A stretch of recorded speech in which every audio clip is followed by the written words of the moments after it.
After 40 years अगर Maruti Suzuki को कोई फर्स्ट स्पॉट से हटा पाया इन टर्म्स ऑफ सेल्स, तो वो है ये कार, टाटा पंच। बहुत ज़्यादा बिक रही है, मतलब बहुत ही ज़्यादा। And if you are also planning to purchase this car, then this video is going to be very useful for you, क्योंकि इस वीडियो में we are going to quickly discuss about the main points जो कि आपको consider करने चाहिए before purchasing this very brilliant car made by Tata. Talking about the engine, तो इस कार में 1.2 litre 3 cylinder engine. Is it the best engine in the segment? No. Is it the most refined और most smooth engine in the segment? No.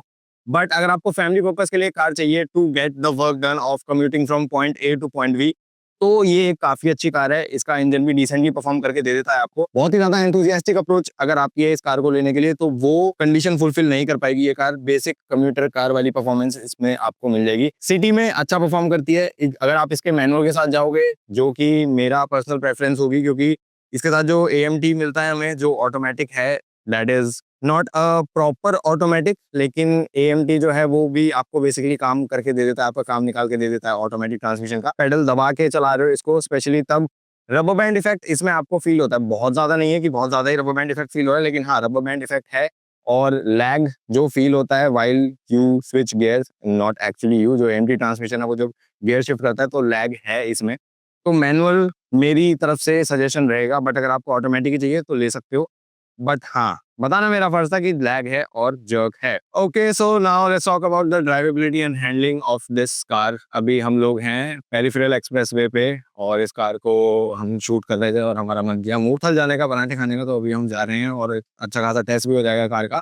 तो इस तरीके के highway पे या एक्सप्रेसवे पे अगर आप चला रहे हो इस कार को, तो ऐसा कोई प्रॉब्लम वाली बात नहीं है। बट अगर आप 80 टू 100 इसका स्वीट स्पॉट रहने वाला है, उससे ऊपर अगर आप इसको खींचते हो, तो अगेन लो रिफाइनमेंट फील होगी, केबिन में इंजन नॉइज थोड़ा ज़्यादा आएगा, प्लस माइलेज भी इसकी गिरेगी। थोड़ी अच्छी इसे फ्यूल एफिशिएंसी निकालनी है, तो 80 to 100 will be the sweet spot according to me. तो हम लोग माइलेज पे आए थे, and now talking about mileage. तो सिटी में ये माइलेज दे देगी आपको अराउंड 11 टू 15। 11 आपको देगी अगर आप इसको थोड़ा सा दबा के चलाते हो, सिटी में बहुत ज़्यादा ट्रैफिक में आपका चलाना है, बहुत ज़्यादा फ्रीक्वेंट ब्रेकिंग करते हो, बहुत ज़्यादा फ्रीक्वेंट एक्सेलरेशन करते हो आप, अगर जल्दी जल्दी ये चीज़ें करते हो, दबा के चलाते हो, तो बेसिकली ये 11 तक काफ़ी ओनर्स ने सिंगल डिजिट भी रिपोर्ट करी है। लेकिन अगर आप इसको आराम से चलाओगे तो सिटी में 15 तक भी माइलेज दे देती है। And talking about the highway mileage, तो वहाँ पे ये 20 तक भी निकाल देगी, प्रोवाइडेड अगेन, देखो माइलेज है ना, बहुत ज़्यादा ऐसा डिबेटेबल टॉपिक है, क्योंकि हर एक ड्राइवर का जो ड्राइविंग स्टाइल होता है वो थोड़ा अलग होता है। तो आप किस तरीके से चला रहे हो, वो बहुत ज़्यादा मैटर करता है कि आपकी माइलेज किस तरीके की निकल के आ रही है। तो अगर आप हाईवे पे आराम से चलाओगे तो ये दे देगी क्लोज टू 18-20। बट काफ़ी ऐसे लोग हैं जो हाईवे पे अटक जाते हैं 16-17 पे, फिर वो कंप्लेन करते हैं कि माइलेज अच्छी नहीं है, माइलेज अच्छी नहीं है।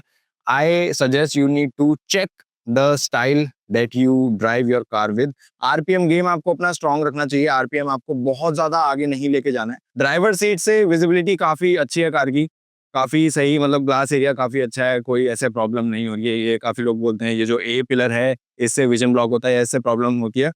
आई डोंट थिंक कि बहुत ज़्यादा प्रॉब्लमेटिक है ये, मतलब मैंने इसको सिटी में भी ड्राइव किया और अभी मैं इसको एक्सप्रेसवे पे ड्राइव कर रहा हूँ, दोनों जगह ही मेरे को कोई ऐसी प्रॉब्लम वाली बात नहीं लगी। ये इसलिए भी है क्योंकि टाटा की बिल्ड क्वालिटी काफ़ी अच्छी होती है, और अब A पिलर है तो वो काफ़ी स्ट्रॉन्ग बनाया है, थोड़ा सा ऐसा लगता है बल्कि सा चंक कुछ है आपके विजन में। बट आदत पड़ जाएगी इसकी भी, कोई ऐसे प्रॉब्लम वाली बात नहीं है इस चीज़ में। एक और बहुत बढ़िया चीज़ जो मेरे को लगती है इसके बारे में, इसमें हाइट एडजस्टेड सीट है आपके पास, ऑल्दो दैट्स मैनुअल, इलेक्ट्रिक नहीं है वो, बट फिर भी हाइट आप अपने हिसाब से एडजस्ट कर सकते हो। और although this is not a proper SUV, but जब आप इस पे बैठते हो तो आपका स्टांस काफी अच्छा बनता है, काफी अच्छी हाइट मिलती है आपको। और जो बोनेट के एजेस हैं वो दोनों साइड के मेरे को अच्छी तरीके से दिख रहे हैं, मतलब you can see through traffic very easily. और अगर मैं इंटीरियर्स की बात करूं, सेटिंग इनसाइड इट, तो to be very honest interiors बहुत प्रीमियम तो फील नहीं होता है। पूरी कार का डिजाइन बहुत ही बॉक्सी सा रखा गया है, इंटीरियर्स भी उसके कुछ उस तरीके के ही हैं। If rear seat space is something जो आपकी प्रायोरिटी है, तो आई वुड सजेस्ट कि सेगमेंट में और भी कार्स हैं जो आपको इससे better rear seat space provide करेंगी। अगर आप 4 एडल्ट्स के हिसाब से देख रहे हो, तो भी if everyone in your family और फ्रेंड सर्कल जिनके साथ आप बहुत ज़्यादा घूमते हो, ट्रिप करते हो, वो सब बहुत बल्की हैं और सब लंबे लोग हैं, तो प्रॉब्लम आएगी इवन इन 4 लोगों में। थोड़ा नी रूम और थोड़ा हेड रूम भी इसका उतना ज़्यादा, बेसिकली स्पेशियस केबिन नहीं है इस कार का। बट अगर आपकी फैमिली में सब लोग, जैसे एवरेज इंडियन हाइट होती है, एवरेज इंडियन बिल्ड होती है, उसके हिसाब से एक कंफर्टेबल कार है। सीट का कंफर्ट भी काफी अच्छा है। अगर आप इसको लॉन्ग डिस्टेंस टूरिंग के लिए कंसीडर कर रहे हो और अगर आपको कंफर्ट प्रायोरिटी है तो स्पेस के मामले में थोड़ा सा क्रैम्प्ड अप फील हो सकता है, बट सीट की जो कुशनिंग है और जो बेसिकली कंफर्ट ये कार प्रोवाइड करती है ओवरऑल वो भी ठीक ठाक है। मतलब फैमिली पर्पस के लिए, टूरिंग के लिए, घूमने फिरने के लिए स्पेस और comfort is decent, not the best but it's decent. Car का बूट स्पेस भी सेगमेंट के हिसाब से डिसेंट है। Again, is it the best in the segment? No. Paper में जितना ये लगता है उतना अगर आप प्रैक्टिकली इसको देखोगे तो थोड़ा सा ऐसा लगता है कि कम है। इसकी जो ये वॉल है ये थोड़ी सी ऐसा डीप है, तो वहां पे एक थोड़ा सा झंझट आपको फील करना पड़ सकता है कि ऐसे लगेज उठा के निकालना पड़ रहा है। बहुत ज्यादा ऐसा नहीं है कि ऊपर ऊपर ही फ्लोर है इसका। बाकी the spare tyre that you get वो आपको ओरिजिनल साइज का ही मिलता है। रेडियल टायर्स हैं कार में, जो कि एक बहुत अच्छी बात है। और काफी सारे मैन्युफैक्चरर्स अब हैं जो आपको जो स्पेयर टायर है वो एक साइज छोटा देते हैं, बट पंच में आपको वो उतने ही साइज का मिल रहा है, जो कि एक अच्छी बात है। बाकी यहाँ पे अच्छी तरीके से ये पैडिंग वगैरह भी है and you get this handle to grab, और बंद बंद करना थोड़ा इजी पड़ जाता है। तो प्रैक्टिकलिटी कार में अच्छी है, ठीक ठाक है। और एक और जो प्रॉब्लमेटिक चीज अबाउट टाटा मेरे को लगती है, panel gap, rough surfaces, uneven gaps, ये सारी चीजें हैं इसमें। तो इंटीरियर्स बहुत ज़्यादा ऐसा प्रीमियम और क्लासी वाइब तो नहीं देने वाले हैं आपको, बट इट्स नॉट बैड। मतलब एट दी एंड वही चीज़ आती है कि जिस प्राइस पॉइंट पे टाटा ये सब ऑफर कर रहा है, this is a value for money car, this is a practical car. But highway के लिए अगर आप कोई कार देख रहे हो तो इससे बेटर परफॉर्मेंस करने वाली कार्स हैं इस सेगमेंट में, जैसे कि एक्स्टर इससे बेटर परफॉर्मेंस निकाल के आपको दे देगी। 4 सिलेंडर इंजन है, पावर आउटपुट में बहुत ज़्यादा डिफरेंस नहीं है दोनों में। ज़्यादा स्मूथ और रिफाइंड इंजन फील होता है उसका, प्लस उसका एएमटी भी बेटर है इससे। तो हाईवे के लिए अगर आप देख रहे हो कि थोड़ी सी ज़्यादा पावर चाहिए, एक्स्टर इससे बेटर है। 3XO इससे बेटर है, और भी कार्स हैं सेगमेंट में जो आपको ज़्यादा बूट स्पेस, ज़्यादा केबिन स्पेस और एक बेटर परफॉर्मिंग इंजन दे सकती हैं। But still there are a few reasons कि टाटा पंच इतनी ज़्यादा बिक रही है। फर्स्टली द सेफ्टी, सेकेंडली काफ़ी अफोर्डेबल प्राइस में आपको बहुत ही अच्छी प्रैक्टिकलिटी और आपको पर्पस पूरा करने वाली कार प्रोवाइड करा रहा है Tata. One very brilliant thing about this car, जो मुझे definitely one of the best, no one of the best कहना सही नहीं होगा, बेस्ट इन सेगमेंट लगती है, वो है इसका सस्पेंशन सेटअप। हाईवे एंडुलेशंस तो बहुत इजीली एब्जॉर्ब कर लेता है। मतलब अगर आप हाई स्पीड पे हो, हाईवे पे चल रहे हो, तो जो थोड़े बहुत छोटे मोटे बम्स होते हैं हाईवे पे उनको बहुत अच्छे से एब्जॉर्ब करता है, ज्यादा फील भी नहीं होते हैं। लेकिन अगर आप खराब रास्ते पे भी चला रहे हो अपनी कार को, तो एक तो ग्राउंड क्लियरेंस का काफी अच्छा है, तो कोई प्रॉब्लम नहीं है उस डायरेक्शन में, आपको सोचने की कोई जरूरत नहीं है। Ground clearance that this car is having is really nice. Combined with that जो सस्पेंशन सेटअप है इसका वो बहुत ही बढ़िया तरीके से काम करता है। मैं जैसे बोलता हूँ और बार कि मारुति सुजुकी के जो सस्पेंशन सेटअप होते हैं वो बहुत ही अच्छी तरीके से ट्यून्ड होते हैं इंडियन रोड कंडीशंस के हिसाब से। लेकिन पंच में भी जो मैंने ये सस्पेंशन सेटअप देखा है इसका, तो कंफर्ट सस्पेंशन वाइज बहुत ही अच्छा प्रोवाइड करने वाली है ये कार।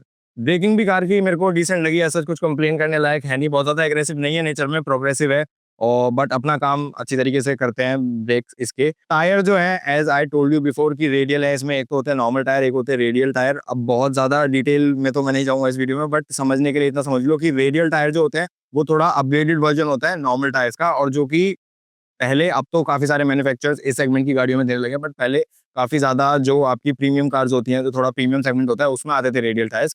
सो टायर परफॉर्मेंस भी इसकी बढ़िया है, भले ही सिटी पे हो या हाईवे पे हो। Again, if you considering this for long highway tours specially, तो इसका जो सस्पेंशन सेटअप है, braking, tyre performance, overall comfort जो इसका केबिन और सीट प्रोवाइड कर रही है, तो परफॉर्मेंस काफी डिसेंट है। You are looking for a car below 10 lakhs on road, और आपको ऑटोमेटिक भी अगर चाहिए, मेनली आप अपनी एक छोटी फैमिली है, न्यूक्लियर फैमिली है, उस फैमिली पर्पस के लिए आप एक कार देख रहे हो, बहुत ज़्यादा एंथुसियास्टिक एक्सपेक्टेशन नहीं है आपको इंजन से, point A to point B commute करना है, बहुत ज़्यादा लॉन्ग हाईवे टूर्स अगर आप नहीं करते हो तो ये कार आपके लिए बहुत ही अच्छा है। आप हाईवे टूर्स कर सकते हो, आप लॉन्ग डिस्टेंस टूरिंग भी कर सकते हो, ऐसा नहीं है कि नहीं कर सकते हो, कंफर्टेबल ही है। बट कुछ-कुछ चीज़ें हैं जो बेटर हो सकती थी, जैसे कि इंजन की रिफाइनमेंट, एनवीएच लेवल्स, और एएमटी थोड़ा और बेटर परफॉर्म कर सकता था। केबिन स्पेस में थोड़ा-सा और scope of improvement I think हो सकती थी। बट ठीक है, इतनी कोई ऐसा प्रॉब्लम वाली बात नहीं है। अगर आपकी ये सब रिक्वायरमेंट है जो मैंने बोला है, तो आप इस कार को डेफिनिटली चूज़ कर सकते हो। टॉप नॉच सेफ्टी मिलेगी आपको इसमें, काफ़ी सारे सेफ्टी फीचर्स एज़ स्टैंडर्ड हैं अक्रॉस ऑल दी वेरिएंट्स, ऐसा नहीं है कि टॉप वेरिएंट में ही मिलेंगे। सेफ्टी बहुत अच्छी है, बिल्ड क्वालिटी बहुत अच्छी है, डिसेंट कम्फर्ट है इसमें। और अब टाटा के सर्विस सेंटर से जो प्रॉब्लम होती है लोगों को, service centres are not the real issue, the real issue is the glitches जो टाटा की कार्स में आते हैं थोड़े से अजीबो-गरीब, बट उसमें भी अब काफ़ी इम्प्रूवमेंट कर लिया है टाटा ने। और I think we should appreciate जो चीज़ है अप्रिशिएबल। तो अगर ये सारी आपकी रिक्वायरमेंट है, काफ़ी अच्छी कार है, you can go for it. I hope I have covered all the important points. If there is anything जो आपको जानना है, let me know in the comment section. I will try my best to reply and I see you guys in another video. Until then, peace out.